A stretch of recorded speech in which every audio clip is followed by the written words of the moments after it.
Yo guys, this is Burns and welcome back to my channel. So today, andito ako sa Mt.Kulis at itutour ko kayo. So wala nang mahabang intro. Let's go na agad. Ayan. So guys, Mt.Kulis is located at Tanay Rizal. This mountain guys is sobrang perfect for beginners. So yung bundok kasi is meron silang difficulty. 1 yung pinakamadali and then 9 yung pinaka mahirap. So merong 1/9 na mountain, may 2/9, 3/9, yun. Yung 1 to 4, ang tawag doon ano lang, minor mountain. So good for beginners lang yun. And then kapag 5 to 9 na, ibig sabihin, major mountain na yun. So, mahirap-hirap. So, ito yung trail niya. So, medyo madilim pa kasi 6 o'clock pa lang. Magsi 6 o'clock pa lang. Mula sa baba papuntang summit, mga 20 minutes lang. Unlike other hike, abutin ka ng more than 1 hour. So, sa mga previous hike ko, ito nga yung pinakamadali. Ito yung pinaka maiksi. Maiksi lang din yung trail niya. Ayan. First time ko uli nag-hike kaya bilis ko mapagod. Habuling sila.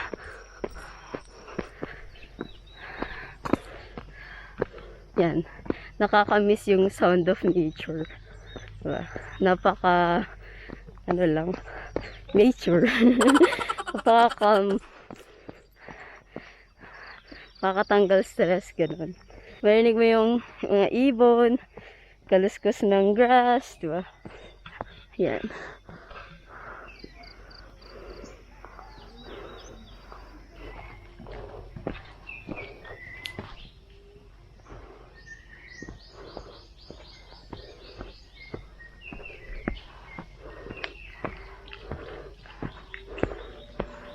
Wow.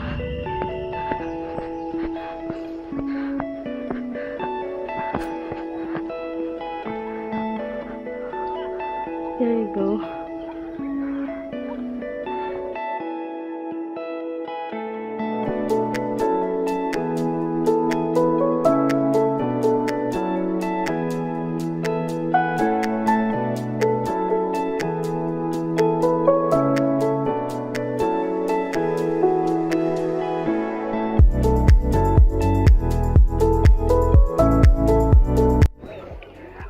Malapit na. Kaso may pila. Wala katapos ang pila. Sawan-sawa na ako sa pila.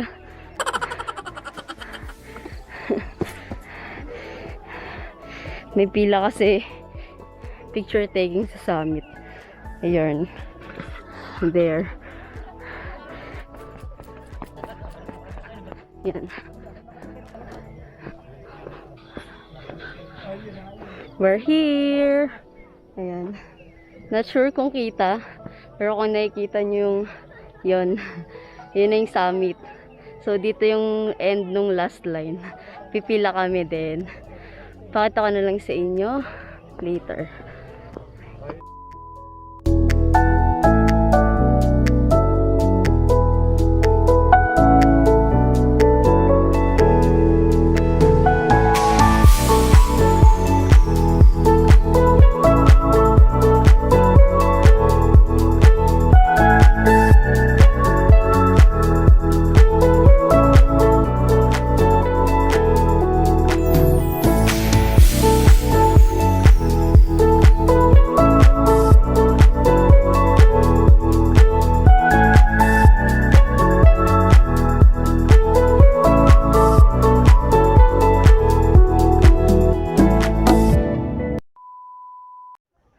Hi guys, ayan. So, I'm quite disappointed kasi hindi ako nakapag-picture at video dun. Kasi naman guys, pang 32 kami sa pila. Tapos as of now, pang 6 pa lang yung nakasalang. So kung aantayin namin, Aabutin kami ng mga 3 hours siguro. Ayun. So we decided not to wait. Ayan. Hindi ko siya expected kasi nung pumunta ako dito before, walang ganong pila. So hindi ko talaga expected na ganun kahaba. Tsaka para kasi sa akin, maaga pa kami. Dumating kami 5:30. And then, nakarating kami dito 6 o'clock. Tapos pang 32 na kami. So, payo ko lang sa inyo, kung pupunta kayo dito, agahan nyo. Siguro mga 4 AM, ganun. Para una kayo sa pila. Diyos me. Pero yun nga guys, since may picture na ako dito before, share ko na lang sa inyo para makita nyo kung gaano kaganda yung aurahan dito.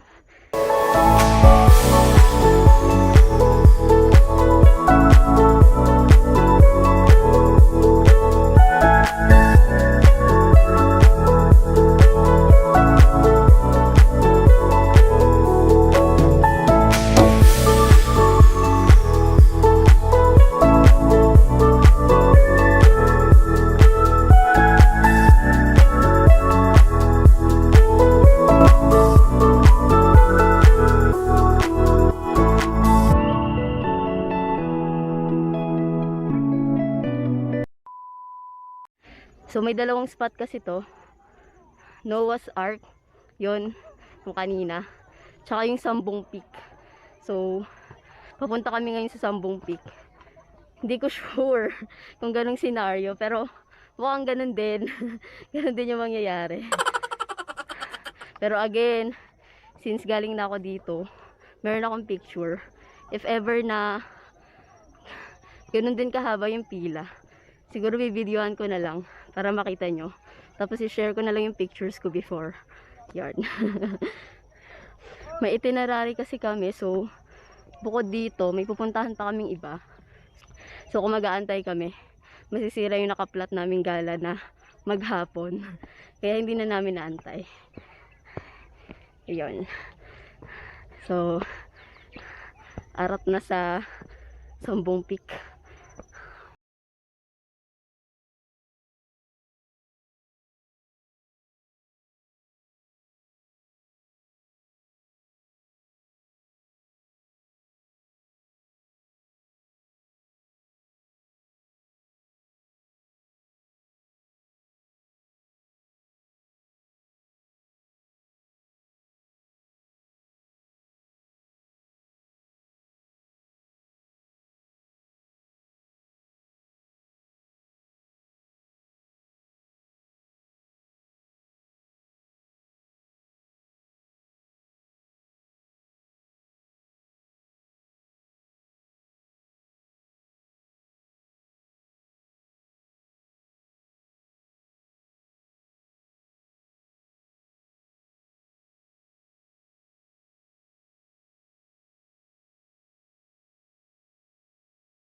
So, kung gusto niyo mag-hike, tapos super beginner pa lang kayo, then this Mt.Kulis is perfect for you guys.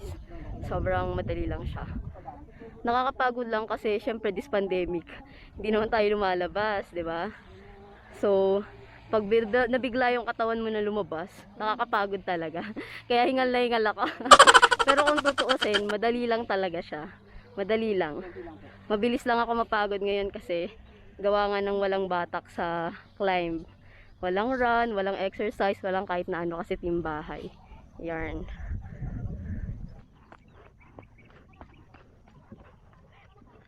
So dahil din hindi kami nakapag picture doon sa mga spot niya talaga, maglalakad-lakad na lang kami para bawi naman yung bayad. O, diba? Ang ganda. See?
Hi guys, yan. So this is just to summarize yung mga kailangan yung information bago pumunta dito sa Mount Kulis. So first, Mount Kulis is located at Tanay Rizal. So kung mag-ways kayo, pin nyo yung Treasure Mountain. Bali, isang way na lang kasi to eh. Paglagpas nyo ng Treasure Mountain, dulong-dulo, Mount Kulis na yon. So parang dead end kasi to. And then, kailangan ng medical certificate para makapunta dito, or much as possible mas maganda kung nagpa-reserve kayo para hindi na kayo ma-hold doon sa may information, ganyan. So meron silang 9 destination talaga dito, and then pwede nyong hatiin yon into Camp A and Camp B. So Camp A is 200 per pax.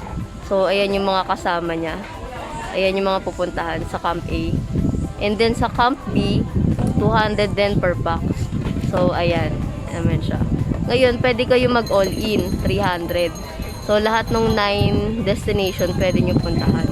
So, mas maganda siguro kung maglaan kayo ng whole day kung pupunta kayo dito.